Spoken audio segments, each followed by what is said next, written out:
शिवसेनेचा महापौर बसणारच होता. निवडणुकीच्या आधीपासून आम्ही सांगत होतो, जरी आम्ही सत्तेत नसलो तरी सर्वसामान्य जनतेची नाळ आम्हाला माहिती आहे. सर्वसामान्याच्या अडचणी काय आहेत, आम्ही कोणत्या टोकापर्यंत जाऊन सर्वसामान्यांचे काम करतो याबद्दल आम्हाला विश्वास होता.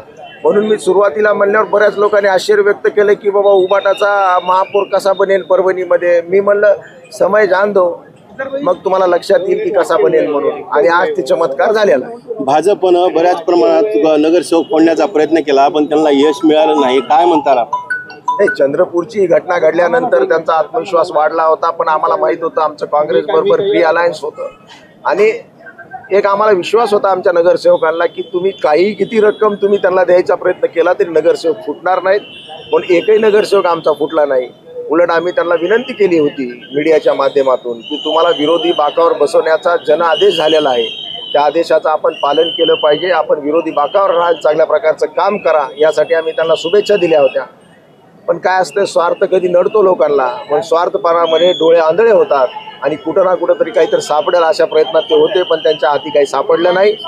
आणि जनतेनं आम्हाला प्रचंड बहुमत दिल्याबद्दल सर्व नगरसेवकांचं अभिनंदन करतो. आणि पुढं त्यांना ज्या काही हे चालवण्यामध्ये आव्हान येतील त्या आव्हानाबरोबर आम्ही त्यांच्या काँग्रेसच्या पक्षश्रेष्ठींना आपण कसं विनवलं की हे चंद्रपूर नंतर जे थोडी फाटाफूट वेगवेगळी वक्तव्य येत होती, पण तरी देखील आज तुम्ही काँग्रेसला सोबत घेऊन सर्व व्यवस्थित पार पाडत, तरी ही किमया कशी?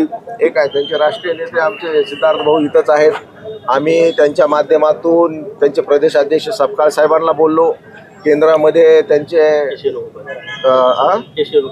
KCN गोपालजी जे ज्यांचे राष्ट्रीय संघटक आहेत त्यांना आम्ही बोललो. आणि त्यांचा जे गैरसमज झाला होता, आम्ही सांगितलं की चंद्रपूरची घटना ही लोकलची घटना आहे, यामध्ये आमचा काही एक रोल नाही आहे. परभणीमध्ये उलट आता एक वेगळ्या प्रकारचा प्रवाह निर्माण झालेला आहे, ते तुम्ही रोखायचा प्रयत्न करू नका. त्यांनी सुद्धा यशस्वीरित्या मान्य केलं.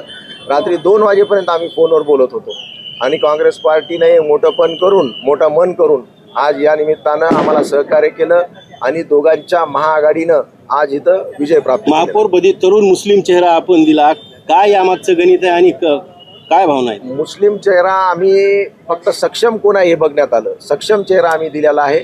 या परभणी शहरातून जातीवाद नष्ट करून विकासाची गंगा आणण्याच्या संदर्भामध्ये आम्ही प्रयत्न करणार आहोत. आणि शेवटी तुम्ही जसे म्हणले की बा जातीय व्यवस्था सुद्धा किंवा एक स्टेबल राहावी, यासाठी पुढच्या वेळेस आम्ही निश्चितच हिंदू महापौर सुद्धा देण्याचा प्रयत्न करू. आपण छत्रपती संभाजीनगर पाहिलं, मुंबई पाहिलं की मुस्लिम नगरसेवक एकीकडे दिसत होते, हिंदू नगरसेवक. पण इथं जी किमी आहे की हिंदू मुस्लिम एकत्र दिसले, त्याचं काय विस्तार म्हणतात? सर्व धर्म समभाव ज्याला म्हणलं जातं, ज्याला आपला देश संपूर्ण जगामध्ये प्रचलित आहे, ते खऱ्या अर्थानं परभणीमध्ये सुरुवात झालेली आहे. जातीपातीच्या राजकारणापासून आम्ही सुरुवातीपासून कोसो मैल दूर आहेत. आणि आज हे सिद्ध केले आम्ही की तुम्ही जर काम करणार असाल तर जातीबद्दल द्वेष निर्माण करून तुम्ही सत्ता प्राप्त करू शकत नाही, तर तुम्ही लोकांचे प्रश्न सोडून सुद्धा सत्ता प्राप्त करू शकता. हे आज परत एकदा सिद्ध झालं. भाजपच्या हिंदू मुस्लिम राजकारणाला हा चेकमेट आहे का? 100% हा चेकमेट आहे. आणि यानंतरच्या काळामध्ये सुद्धा अशाच परभणीचा विकास होईल. सर्व जाती धर्माच्या लोकांना घेऊन जाण्याचा प्रयत्न केला जाईल. आज सुद्धा तुम्ही पाहता 25 नगरसेवकामध्ये आमचे हिंदू नगरसेवक आहेत सुद्धा आहेत, मुस्लिम जवळपास 12-13 आहेत, हिंदू जवळपास 10 आहेत, दलित चेहरे सुद्धा आमच्याकडे सक्षम चेहरे आहेत.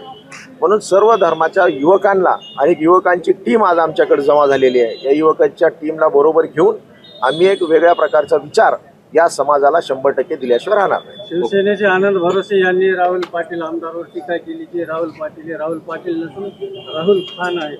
आता त्याला लक्षात आलं पाहिजे की राहुल कोण आहे. हा त्याला स्वप्नात सुद्धा मीच दिसतोय. म्हणून किती वेळेस पराजय व्हायचं आणि काय बोलायचं ह्याला काही मर्यादा राहिलेली नाही. म्हणून आम्ही मर्यादा सोडून वागणारे माणसं नाही, आम्ही मर्यादात बोलणारे लोक आहेत. आणि भविष्यात असल्या गोष्टीकडे आम्ही लक्ष देत नाहीत.